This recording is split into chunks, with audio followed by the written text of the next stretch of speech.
वालेकुम। हमने अपना सेकंड जो पोर्शन है प्रॉपर गवर्नेंस का, उसको हमने डिस्कस करना है। हमने इनिशियल पार्ट को डिस्कस किया, बाकी हम डिस्कशन करेंगे। और अगेन आपसे रिक्वेस्ट है कि आप इस चैनल को सपोर्ट करने के लिए, ऑनलाइन एजुकेशन के लिए, इस वीडियो को लाइक भी कीजिएगा और उसके साथ चैनल को सब्सक्राइब भी कीजिएगा। जो चीज़ें आपने की हैं, आप उनको उनकी ट्रू पोजीशन में जो है वो डिपिक्ट करेंगे। ऑर्गेनाइजेशनल शेयर होल्डर्स, आप उसको ट्रू सेंस में जो है वो डिपिक्ट करेंगे अपने शेयर होल्डर्स को, अपने क्रेडिटर्स को, अपने तमाम स्टेक होल्डर्स को जो है। लेकिन समटाइम क्या होता है, जैसे हमने कहा कि चूंकि मैनेजर्स या बोर्ड ऑफ डायरेक्टर्स अपने सेल्फ इंटरेस्ट के लिए काम कर रहे होते हैं, वो अपनी सेल्फ डीलिंग्स के ऊपर चल रहे होते हैं, वो अपनी जॉब को सिक्योर करने पे जा रहे होते हैं, वो अपने पर्क्स एंड बेनिफिट्स को ज्यादा जो है वो शो करना चाह रहे होते हैं। तो वो क्या करते हैं, वो बजाय इसके कि ट्रांसपेरेंट रहे, वो अपनी ट्रांसपेरेंसी के साथ जो है वो डिपिक्ट करें ऑर्गेनाइजेशन को, वो इसकी बजाय जो है वो ट्रांसपेरेंसी को कम कर देते हैं, वो चीजों को मोल्ड कर देते हैं, वो मोल्ड करके जो है चीजों को डिपिक्ट करते हैं, उनकी ट्रू सेंस में जो है वो शो नहीं करते। तो समटाइम ये लैक ऑफ ट्रांसपेरेंसी आ जाती है। और जब भी लैक ऑफ ट्रांसपेरेंसी आती है तो it is against the corporate governance principle. तो इसका मतलब यह है कि वहां पे अब कॉर्पोरेट गवर्नेंस डिसफंक्शनल हो गई है, क्योंकि अगर चीजें ट्रांसपेरेंट नहीं होंगी तो देन आप की अकाउंटेबिलिटी उस तरह से नहीं हो सकेगी, लैक ऑफ इंफॉर्मेशन होगी शेयर होल्डर्स के पास, स्टेक होल्डर्स के पास, तो उनको ट्रू पिक्चर का जो है वो आइडिया नहीं होगा। तो इसको हम कहते हैं लैक ऑफ ट्रांसपेरेंसी। जो नेक्स्ट पॉइंट है हमारे पास, वो उसमें हायर कंपनसेशन लेवल्स हैं। अब हायर कंपनसेशन के अंदर क्या है, हायर कंपनसेशन में ये है कि मैनेजमेंट जो है वो अपने कंपनसेशन को जो है वो इंक्रीज करने की कोशिश कर रही होती है। और सम टाइम जो मैनेजमेंट की जो कंपनसेशन लेवल्स हैं वो शेयर होल्डर्स के उनके कंट्रोल में नहीं होते। तो वो क्या करते हैं, वो जो है चूंकि वो खुद से ऑर्गेनाइजेशंस को रन कर रहे होते हैं, तो वो अपनी कंपनसेशन लेवल्स को जो है वो इंक्रीज कर लेते हैं। अब इसका मतलब ये है कि वो हाई कंपनसेशन लेवल्स पे चल जाते हैं जो शायद वो डिजर्व नहीं करते, लेकिन क्योंकि वो वहां पे इस चीजों को कंट्रोल कर रहे थे, तो लिहाजा उन्होंने जो है वो अपने कंपनसेशन लेवल्स को जो है वो इंक्रीज कर लिया। थर्ड जो केस है जहां पे जो अगेंस्ट आपके अगेंस्ट कॉर्पोरेट गवर्नेंस होता है, वो अकाउंटिंग मैनिपुलेशंस है। अब अकाउंटिंग मैनिपुलेशंस क्या है?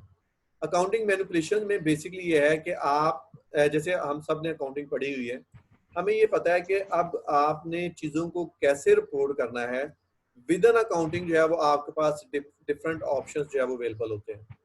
तो मैनेजर्स क्या करते हैं, वो इस तरह से जो है वो अकाउंटिंग रिपोर्ट्स को तैयार करते हैं, या वो इस तरह के अकाउंटिंग सिस्टम्स को अप्लाई करते हैं कि जिनसे वो चीज़ों को मैनिपुलेट कर सकें, वो अपनी परफॉर्मेंस को बहुत ज़्यादा हायर लेवल पे जो है वो शो कर सकें। मीन शायद इतना ज़्यादा प्रॉफिट होगा नहीं, लेकिन वो प्रॉफिट ज़्यादा शो कर रहे होंगे। अब प्रॉफिट कैसे ज़्यादा शो हो सकता है? आप डेप्रिसिएशन के मेथड ऐसे यूज कर सकते हैं जिससे आप डेप्रिसिएशन को कम शो करें, तो आपका मेथड आपके प्रॉफिट या आप टैक्सेबल इनकम को जो है वो कम कर सकते हैं। आप अपने एक्सपेंसेस को जो है वो डिक्रीज कर सकते हैं। मतलब कुछ एक्सपेंसेस आप लाइक वो आपके शायद रनिंग एक्सपेंसेस हों, आपके जो है वो रेकरिंग हो, लेकिन आप उनको एसेट्स के तौर पे शो कर दें। तो इस तरह की स्ट्रेटजीज आप यूज कर सकते हैं, जिस है वो आप अपनी रियल सिनेरियो को हाइड कर सकते हैं और हायर प्रॉफिट्स को जो है वो शो कर सकते हैं। तो उस केस में जो है वो आप अपने जो प्रॉफिट्स हैं उसको ज्यादा शो करें एज कम्पेयर आपके जो करंट जो रियल सिनेरियो होगा। तो इस तरह के केसेस में आपकी कॉर्पोरेट गवर्नेंस, आप कॉर्पोरेट गवर्नेंस के प्रिंसिपल्स को जो है वो फॉलो नहीं कर रहे। और जब भी आप कॉर्पोरेट गवर्नेंस के प्रिंसिपल्स को फॉलो नहीं कर रहे, तो इसका मतलब ये है कि आप कॉर्पोरेट गवर्नेंस को वायोलेट कर रहे हैं। कॉर्पोरेट गवर्नेंस जो है वहां पे डिसफंक्शनल है, और उसका अल्टीमेट लॉस जो है वो किसको बियर करना पड़ेगा? अल्टीमेट लॉस उसका जो है वो शेयर होल्डर्स को जो है वो बियर करना पड़ेगा। तो ये पॉइंट सबको क्लियर हो गया?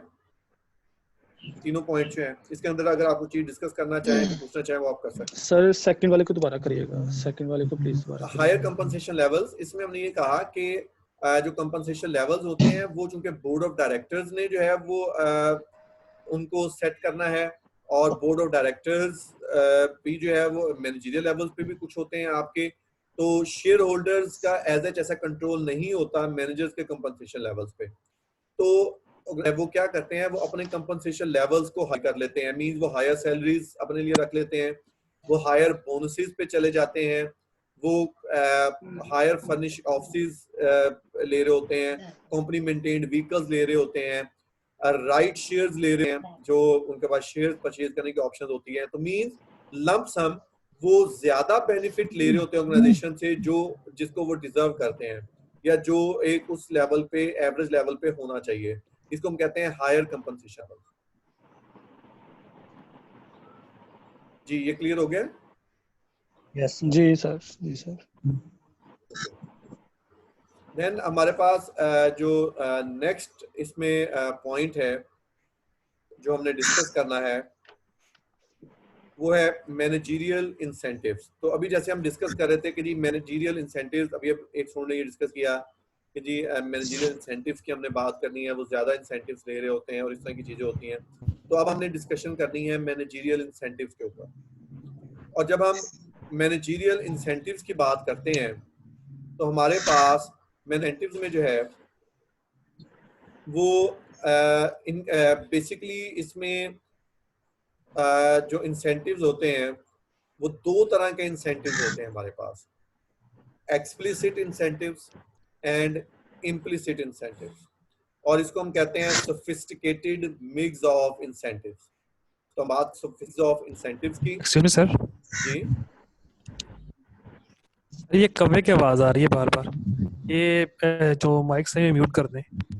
चलें, ये मैं सबके माइक्स जो है ना वो म्यूट कर देता हूँ।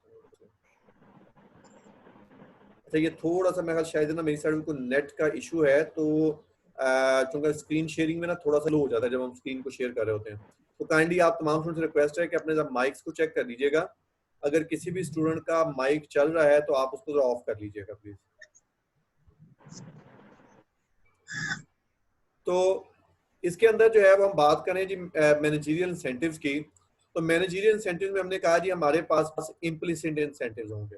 अब एक्सप्लिसिट इंसेंटिव्स और इम्प्लिसिट इंसेंटिव्स का क्या मतलब है? एक्सप्लिसिट इंसेंटिव्स का मतलब यह है कि वो इंसेंटिव्स जो हमें पता है, ये वो इंसेंटिव्स हैं जो ऑर्गेनाइजेशंस के ने डिस्कस किए हुए हैं और ये सबको पता चल रहा है। उसमें आपकी सैलरीज हैं, उसमें आपके बोनसेस हैं, उसमें कंपनी मेंटेन्ड व्हीकल्स हैं, उसमें फर्निश्ड ऑफिस हैं, उसमें जो है वो कंपनी मेंटेन्ड रेजिडेंसीज हैं। ये सारे के सारे जो है वो आपके एक्सप्लिसिट इंसेंटिव्स होते हैं। और उसके साथ हमारे पास जो है वो कुछ इम्प्लिसिट इंसेंटिव्स हैं। अब इम्प्लिसिट इंसेंटिव्स क्या होते हैं? ये वो इंसेंटिव्स हैं जो शायद मेंशन नहीं है, वो नजर नहीं आ रहे होंगे, लेकिन उसके बाद वो इंसेंटिव्स की फॉर्म में जो है वो आ रहे होते हैं।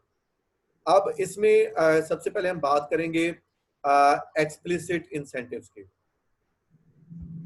एक्सप्लिसिट इंसेंटिव जो है वो हमारे पास, उसमें हमारे पास सबसे पहले जो है वो मॉनेटरी इंसेंटिव्स हैं।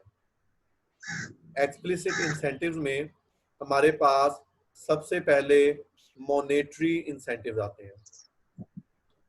अब मॉनेटरी इंसेंटिव जो है हमारे पास हम उन इंसेंटिव्स की बात करेंगे जो मॉनेटरी टर्म्स में है, जिनको हम मॉनेटरी जिनकी वैल्यूज है और जिनको मेजर किया जा सकता है। इसमें हमारे पास कंपनसेशन जिसमें आपकी सैलरी है, बोनस है, स्टॉक बेस्ड इंसेंटिव है। तो मॉनेटरी बेनिफिट पहले हमारा कंपनसेशन पैकेज है, जिसमें हमने ये कहा कि उसमें हमारे पास सैलरीज हैं मैनेजर्स की, हमारे पास उनके बोनसेस हैं और स्टॉक बेस्ड इंसेंटिव्स हैं। अब स्टॉक सैलरीज का हमें पता है जो वो सैलरीज ले रहे हैं। बोनस क्या है? ये आपके परफॉर्मेंस बेस्ड बोनसेस हैं कि जी हमारी परफॉर्मेंस बहुत अच्छी है और उसके अगेंस्ट हमें इतना बोनस दिया जाए। तो इससे हमें वो उस चीज़ का भी आइडिया मिलता है कि क्यों मैनेजर ये कोशिश करते हैं कि हमारी परफॉर्मेंस जो है वो हायर लेवल पे शो हो।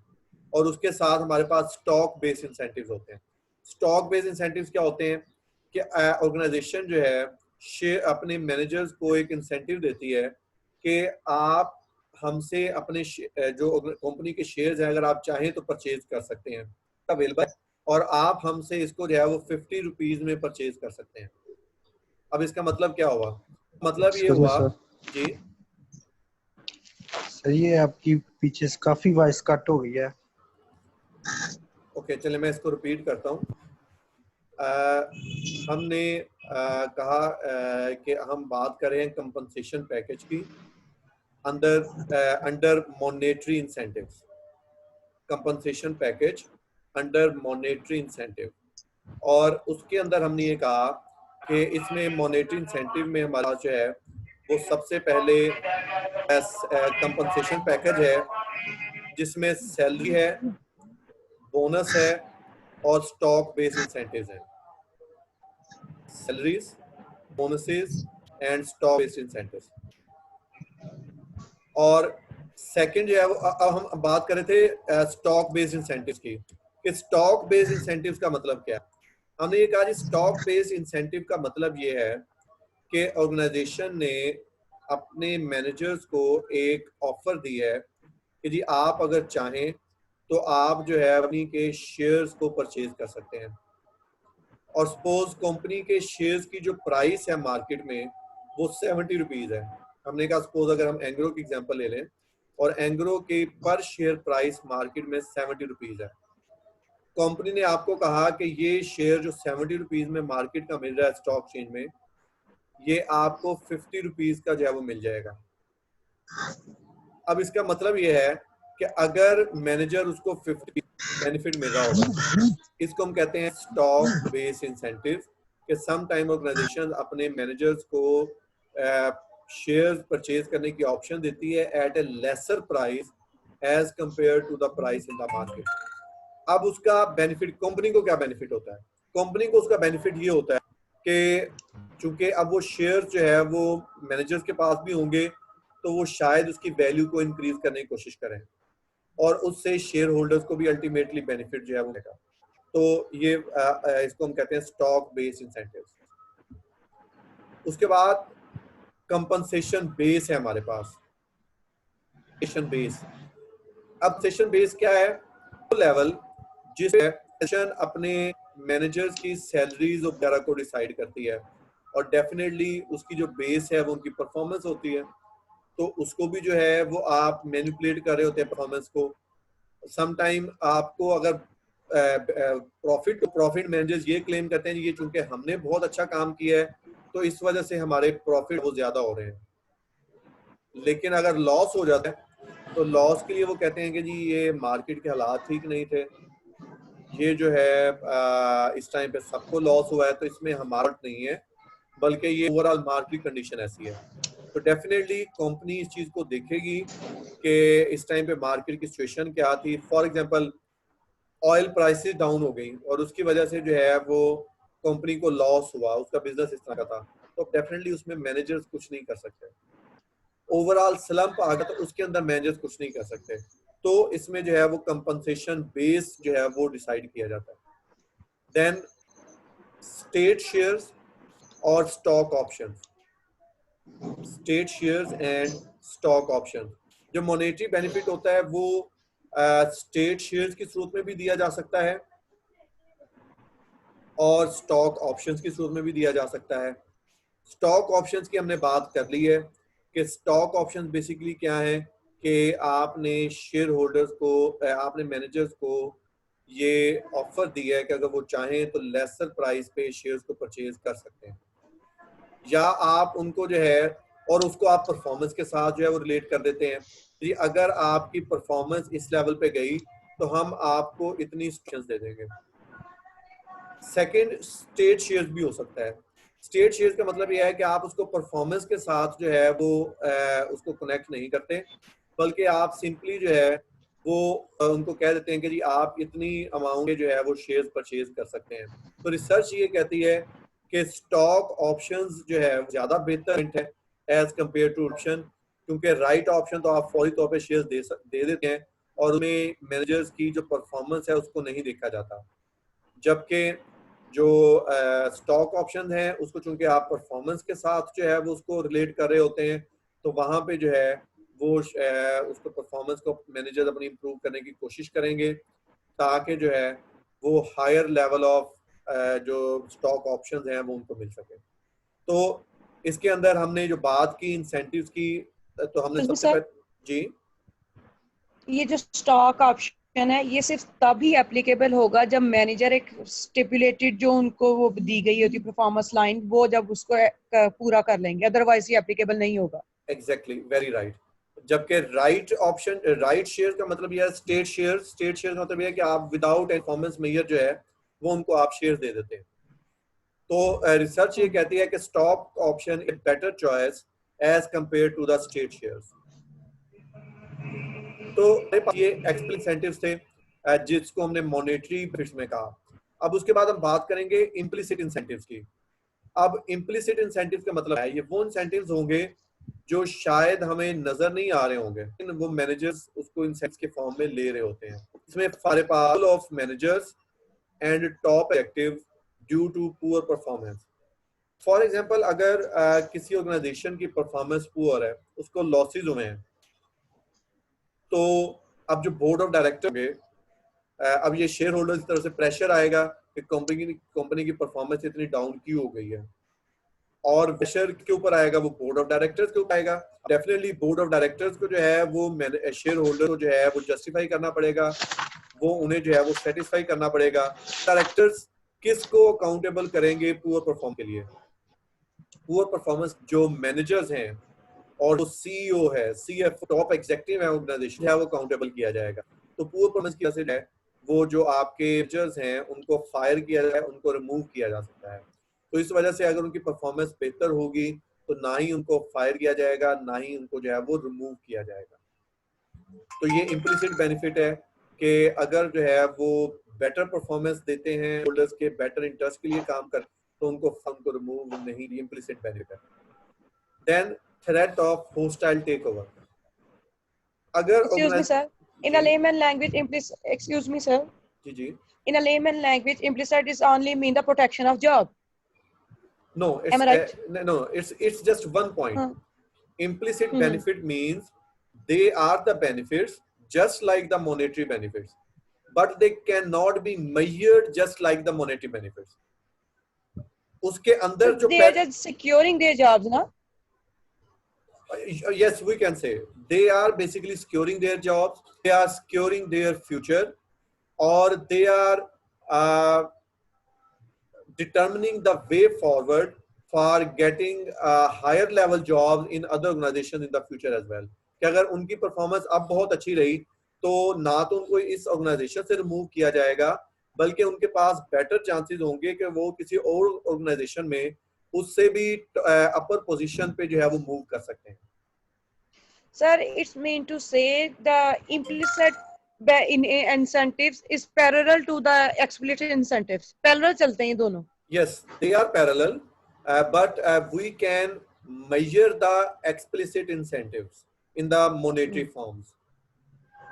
But implicit incentives, they are parallel, they are continuing with the explicit incentives, but they cannot be measured in the monetary form. But still, they are the incentives, they are the benefit for the management. Right? Right, got it. Then the company जो है वो आपकी company के shares को purchase कर लेती है। अब अगर प्राइसेस डाउन है तो इसका मतलब है सर आवाज ही नहीं आ रही, आवाज नहीं आ रही Sir, we sir. have lost the connection. Okay, अब आ रही है आवाज आपको? Yes, sir. Now we are getting it. जी सर अभी आ रही है आवाज, पहली आवाज नहीं है। हम बात कर रहे थे थ्रेट ऑफ होस्टाइल टेकओवर की। तो थ्रेट ऑफ होस्टाइल टेकओवर को में हमने ये कहा कि सबसे पहले होस्टाइल टेकओवर होता क्या है। होस्टाइल टेकओवर का मतलब यह है कि कोई दूसरी ऑर्गेनाइजेशन आपकी ऑर्गेनाइजेशन के शेयर्स को मार्केट से परचेज कर ले और कंट्रोल कर ले आपको। अब अगर कंपनी की परफॉर्मेंस पुअर है, पुअर परफॉर्मेंस का मतलब यह है कि आपकी शेयर प्राइसेस डाउन हो जाएंगी, और अगर शेयर प्राइसेस डाउन हो गई हैं तो दूसरी कंपनीज के लिए आपके शेयर्स को परचेज करना इजी हो जाएगा, उसके लिए होस्टाइल टेकओवर जो है वो इजी हो जाएगा। और अगर होस्टाइल टेक ओवर हुआ तो हमने ये कहा कि सबसे पहला उसका रिजल्ट क्या निकलता है कि टॉप मैनेजमेंट को रिमूव कर दिया जाता है। जब होस्टाइल टेक ओवर होता है उसका जो पहली जो उसके जो इफेक्ट आता है वो टॉप मैनेजमेंट के ऊपर आता है।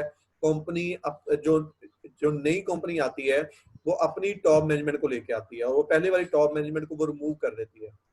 तो अगेन ये इम्प्लिसिट बेनिफिट है कि वो कोशिश करते हैं मैनेजर्स की उनकी परफॉर्मेंस बेहतर रहे, स्टॉक प्राइसेस हाई हो, तो वहां पे threat of hostile take over कम हो जाएंगे और उनकी जॉब सिक्योर रहेगी।